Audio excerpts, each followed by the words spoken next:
Okay. This is the third attempt at this, okay, you guys. I am a little bit at my wit's end, but I'm pretty sure everything's working. Background music's working a little bit. I'll leave a link to what it is in the description if you really want to know. It's not anything fantastic or anything, it's just something that I enjoy. So, hey, if you don't already know me, my name's ZygardeFGC. Well, nobody knows me, I don't have any subscribers, but, you know, my name's ZygardeFGC. You can call me Zy, you can call me Zygarde. You can call me that person who likes trap ghosts too much. Stick with whatever fits your forte. But anyway, here we are with the draft for TPL Season 1, Twinleaf Premier League Season 1. And honestly, I'm pretty happy with this draft, even though it took a lot of shuffling and a lot of confused noises and a lot of what do I do's. I'm very, very happy with this draft. First up here, we have the Kingpin himself, Terapagos. First overall pick, I drafted first. Which, now that I've experienced it, I don't like very much. I would prefer to be like second or third, but, you know, what can you do? I was first overall pick, I picked Terapagos. The reason I picked Terapagos is kind of a weird one, but it's a turtle. I like turtles. We're the Torterra division. We like turtles here. But really, the biggest reason that I chose to have Terapagos is because of its versatility. Terapagos is a very versatile Pokemon. It's got a great ability in Tera Shell, which can absorb basically every single hit. Unless it's like a ghost type move, then it's immune to it, and then it keeps the shell intact. I think this Pokemon is extremely scary in draft because it can run so many different sets. Of course, the most common is like heavy duty boots, but you can also run like leftovers. You can run Life Orb, you can run AV, you can run Scarf, you can run Specs. I've even seen somebody run Sash once, which is a very odd pick, but you know, you do you. It also runs a very nasty Meteor Beam Power Herb set. I've run some Calm Mind sets on this thing before too, but Terapagos, very, very versatile Pokemon. It hits deceptively hard. You wouldn't think it would hit very hard because it only has base 105 special attack, but it hits extremely hard.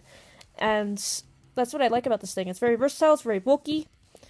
It's very, very hard to prep for, and I think a major thing in these drafts is that you want to be able to prep extremely well. I think it's the most important phase is knowing what to prep and predicting what your opponent can go for and what they want to go for in a specific matchup. And Terapagos is very, very hard to predict, as it turns out, because it has coverage like you couldn't believe. It gets access to Bug Buzz, Aura Sphere, Dazzling Gleam, Dark Pulse. It gets access to like Earth Power, Energy Ball. It even gets access to Dragon Pulse, which I just learned recently.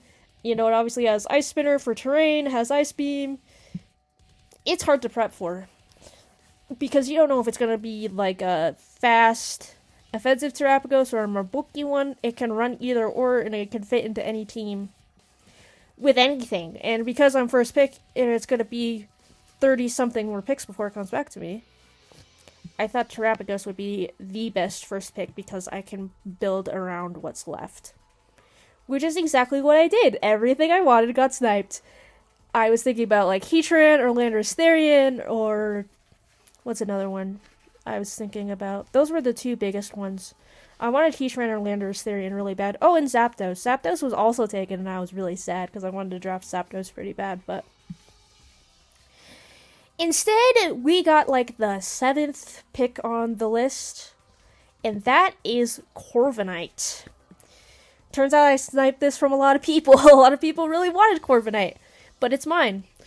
And I'm glad that it is, because this thing is awesome. It's great, bulky, defensive pivot, can run Roost and Taunt. Usually runs Boots. I like to run Boots on my Corviknight because it gives it much better longevity, in my opinion, especially where my team doesn't have a great way to deal with Stealth Rock besides like Rapid Terapagos or Defog on Corviknight, or like Defog on an Amorous maybe.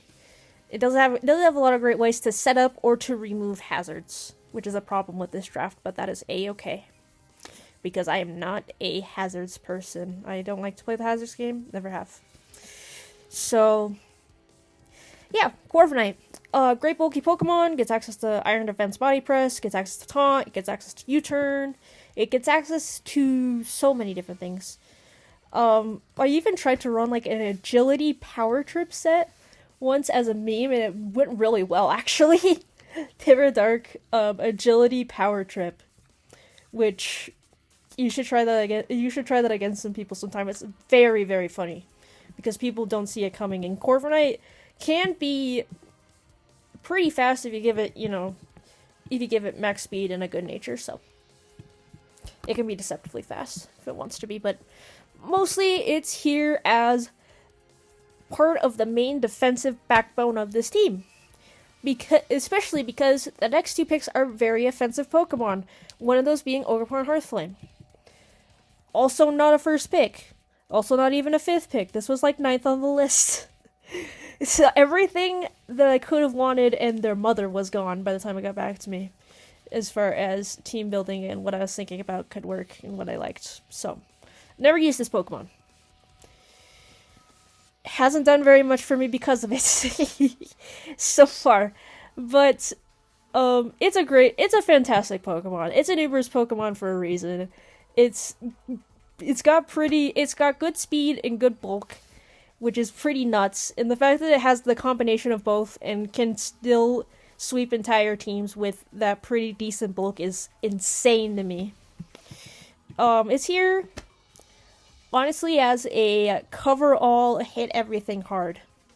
That's what it's here to do. Click buttons, do damage. That's the role that this thing has. It does get access to quite a bit of things, and it does also get access to U-Turn, which, if I want to run like a kind of pivoty team, I can do that.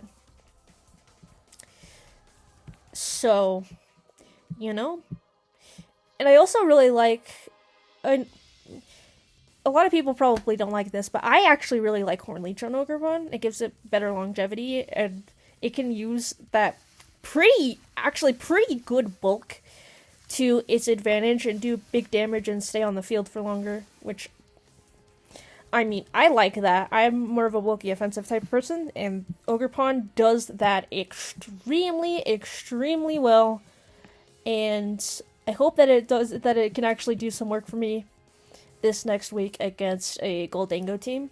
I'm thinking it's going to be pretty important to do well against that Goldango team. I'm hoping that it can really shine. Has access also to, like, Swords Dance.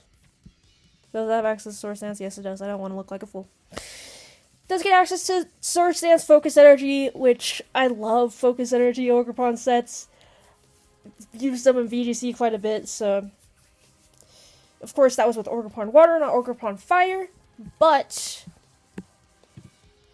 I love this Pokemon. It's so cool. And it's got an amazing ability in Mold Breaker, which ignores abilities. So, having something that I can pivot into that can ignore abilities, and that is offensive and can hit really hard, is something nobody else has. So, it's a tool that is a me exclusive, except I guess there is a Sandrush Excadrill, but Sandrush Excadrill is not really a problem for this team, so I'm not super worried about it.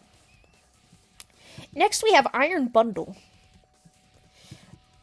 Something I didn't want to pick up because I wanted to pick up Urshifu Single Strike instead, but I decided I needed the special attacking side because I have quite a bit of physical so far.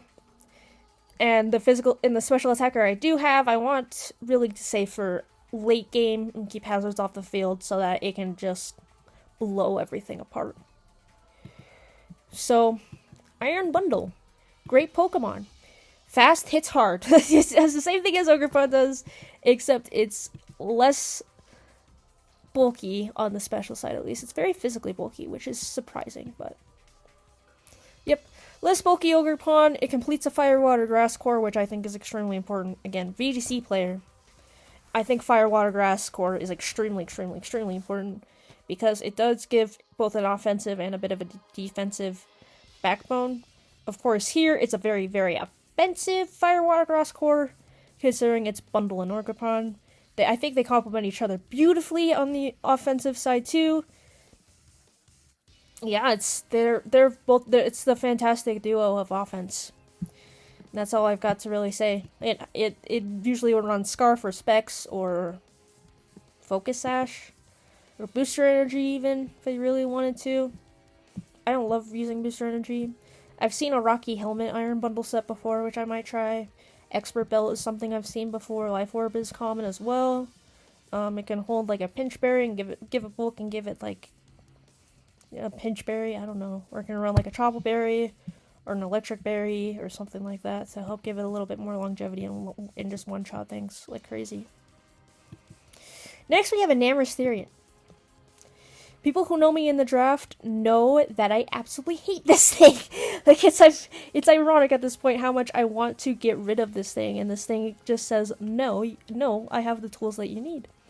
So, an Amorous Therian, extremely slow, also extremely bulky, can hit pretty hard. Actually, extremely hard. 135 special attack is nothing to scoff at.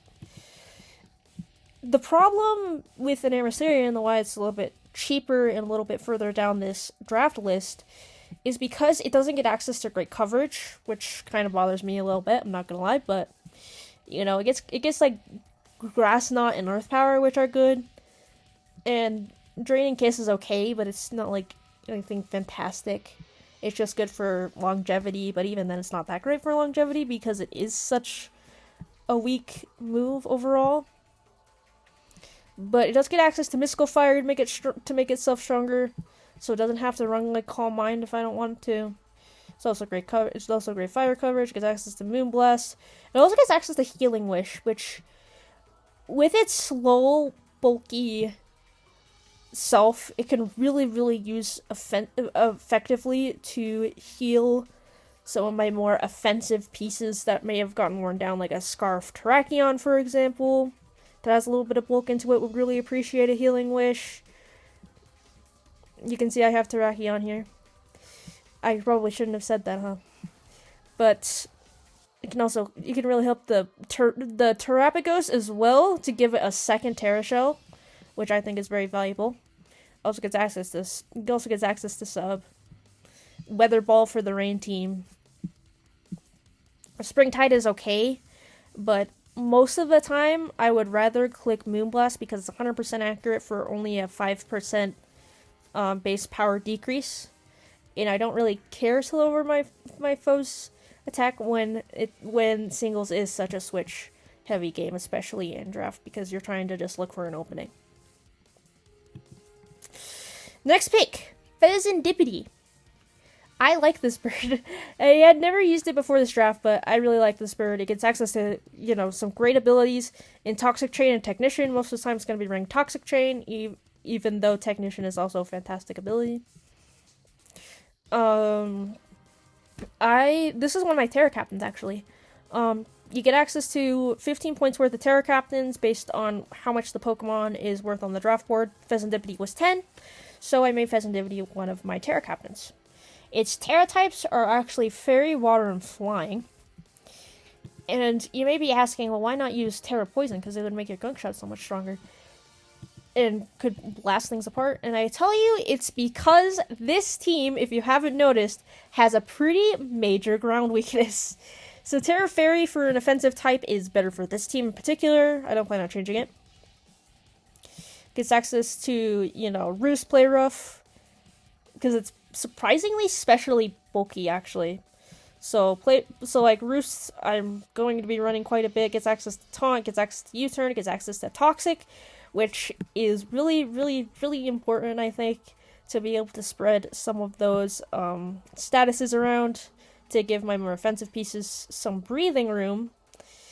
And Tera Flying is actually kind of funny because a lot of people like to knock off Fezandipity, I've noticed. So having Tera Flying acrobatics that can just obliterate everything off of a base 99 speed stat is pretty nice. I've also noticed some parting shots, so Lash Out is also here to help with that. Poison Drop's good coverage. It does get access to Ghost type moves, which I don't have a Ghost type, so that's really nice to have. I ran a double dance set and it did pretty well with agility sword stance as well. Week 1, so there's Pheasantipity doing Pheasantipity things. The next pick for me was Terrakion. I love Terrakion. And this is another one with my philosophy of getting Pokemon that are hard to prep for because you don't necessarily know what they can run.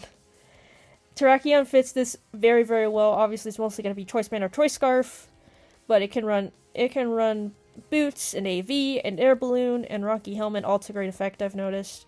I've run an Expert Belt Terrakion before, and it did really well.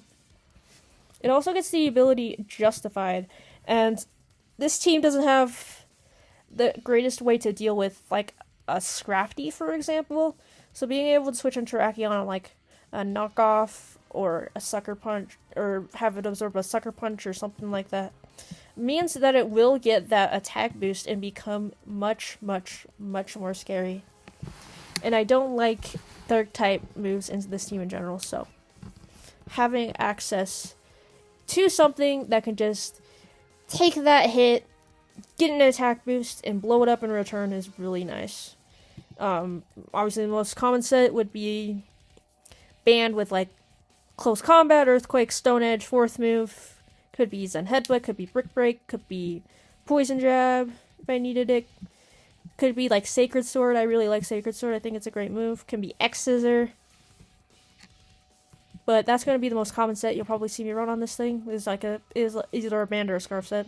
Those are the sets that I tend to prefer. So yeah, Terrakion, Gen 5 early OU, super threat. I guess it's not so much of a threat these days in Gen 5 OU because of stall, but it is definitely here, and it does a lot of work. I've noticed for this team, it blows things apart. It does a great job of doing so.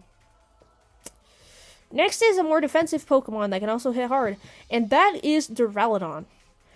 Duraludon, I also think, is kind of a menace in draft. Not necessarily because of its unpredictability, but because you may think you may be able to one-shot it, and you can't. Because Eviolite makes it so bulky, it's ridiculous. Especially on the physical side, where it's already got base 115. You take that, and you 1.5 times it, all of a sudden you got 170 base defense Duraludon staring you down. Which is really, really, really scary. Especially when it can run Iron Defense Body Press to make it even more physically defensive. It can run Dragon Tail to stop your setups. It gets great coverage, and, it gets access to Dark Pulse. It gets access to Thunderbolt, I believe. Yes. So those are two great coverage options. Obviously, Steel Dragon's in a phenomenal typing. Like, it's an insane typing. It can also run like a Scarf or Spec set very, very effectively. Spec's Draco Meteor with max special attack hits very, very, very hard into something that isn't prepared for it. But most of the time it's going to be just an Eviolite set with, Stealth Rock, since it is one of my only rockers I can use. I forgot to mention that about Terrakion. I can also set up Stealth Rock, which is pretty valuable to have, especially because this team doesn't have much for setting up hazards and for preventing hazards, so having both is very, very, very, very nice. Well, having access to ways to both get rid of hazards and set up my own hazards if I want to is pretty nice. It also runs screens. I didn't mention that about a different Pokemon on this list because I plan on using that as kind of a bit of a surprise. People aren't going to really expect it, but it does its thing. It could even run a physical set with, like Hone Claws or Sword Stance. I've seen that work before as well. It does get access to good physical moves in Double Edge, Brick Break. Gets access to Night Slash, which can crit a lot. Gets access to Rock Slide as well, and Stone Edge. So it can run a lot of different sets, surprisingly, and do very, very well. But it's here as defensive glue, mostly. And to also threaten some big steel type damage to the fairies that this team doesn't really love to deal with. So that is my boy Duraludon. Okay, second to last pick. I got this during grace period. It's Farigiraf. I think this thing is very, very underrated in draft. I'm not gonna lie. It gets access to so much utility. It's ridiculous. But, you know, it isn't the most bulky and it isn't very fast. So it is not like the best of the best by any means. But it is the best that I could get for this team. And I think it's going to do amazing things. The most important thing is that it gets access to Wish. I wanted a Wish Passer because this is more of a bulky offense team. So having a Wish Passer that can either heal itself or heal an ally without having to use Healing Wish on an Amherstarian, I think is really nice. It gets access to Trailblaze to make itself a little bit faster. It gets access to Roar, which is really nice. It gets access to Thunder Wave, which is great utility. It's access to screens, which I think are important. It also gets access to Future Sight for some reason, which I didn't know about until I actually made this video, or am making this video, I suppose. But it also gets access to like Curse if you want to be more bulky. Dry Baton Pass is also really nice, especially where Spurgraf's pretty slow. I can get in something I can absorb a hit, Baton Pass, and get something more threatening in the field for basically free, unless my opponent decides to run some min speed shenanigans, which they definitely can. So, you know, that is the draft. I like this draft. I like it a lot, even though I had to swap around quite a bit. I really do like this draft. It has a lot of tools, does amazing things. I'm excited to use it, but oh shoot, I didn't even finish. Haha, I lied. I love doing an outro and then forgetting. I forgot the last pick, and I also forgot something important about Duraludon. Duraludon is actually my other Tera Captain. It's worth 4 points. And again, we get 15 points for Tera Captains. Duraludon is 4, and Pheasantipede is 10. So those are my 2 Tera Captains. One of those types has to be Stab, so for my Duraludon, I decided I wanted Stab Steel. As well as Psychic and Bug, which I know on the sheet it says, for those who are in TPL, Ghost and Electric, which were my original 3 Tera types, but I like Psychic and Bug a bit more because Tera Blast Psychic is a fantastic tech for this team. A lot of the things that this team is scared of don't want to take a Psychic hit, so. Especially Goldango. Goldango, yeah, Goldango. Goldango can be a pretty big problem for this team if I'm not careful, so. Having access to that is nice, and Psychic is also a great defensive typing for this team.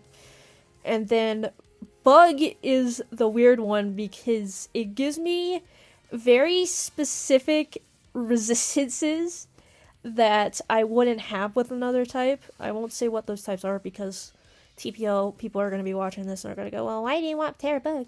I don't want to give away all my secrets, but that's my other Tera Captain is Mr. Duraludon, and I love this Pokemon, man. This is a great Pokemon.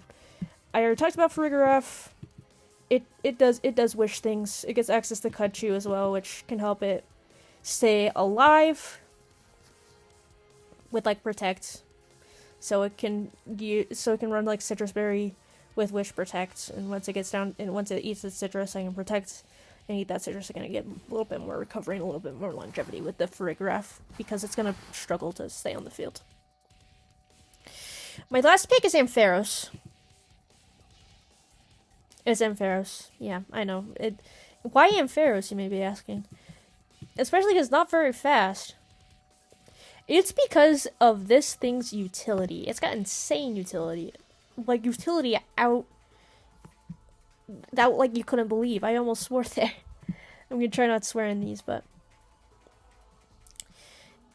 you know, it's Ampharos. It gets access to dual screens, gets access to Thunder Wave to slow my team down, it gets access to Volt Switch to pivot, it gets access to Low Kick as well, which I hate Ting Lu. Anything that I can use to beat up Ting Lu into next week, I'm going to use because I hate that Pokemon. But also gets access to Cotton Guard, which can make it surprisingly physically bulky, as well as access to like Dragon Tail if something's trying to sit up on it. It gets Endeavor as well, so if I wanted to run like Focus Sash Endeavor, I could do something like that. I think for only 2 points, this Pokemon is a steal because it does quite a few supporting roles. And it actually has fairly decent bulk. It has better bulk than Farigiraf, even though it's slower. So I think that's kind of funny that Farigiraf has less bulk than Ampharos, and Ampharos is only Gen 2 Pokemon, but in practice, that's how it works. And I can also be a Facade user if I want it to be. Facade Ampharos isn't necessarily good, but it is hilarious, and it is a pretty decent tech. So, yeah, Ampharos is my last pick. I also like the fact that it has Static as its ability, so if it gets hit and Static procs, and it's a fast Pokemon, that can really help turn the game around, because this team isn't the fastest. It's not meant to be. So, that is my draft. Why I picked what I picked. Hopefully this recording goes well, because I'm not used to recording anything, and there's also the fact that this is kind of nerve-wracking as well, so I hope you guys like it. If y'all have like suggestions on me like reviewing a match or something like that, I can. No promises that it'll necessarily be great, because I am not the best player that's ever existed by any means, but I've been having a lot of fun with this, and this draft honestly is pretty dang incredible. The more I think about it, the more I realize that yeah, this draft for me, it can truly be something special. It's just piloting it right and navigating the really bad matchups into a point where I can win them. So that's all I've got. I will review stuff more on a different day, I suppose. And I'll also look over my week 1 match and tell you what was going through my head. And I'll also go over my week 2 match. They were both extremely close matches. They were both quite a bit of fun to play as well. So I've been having fun. It's been fun. And, the Utah Ursarings are here to do some stuff. So I'll see you guys in the next one.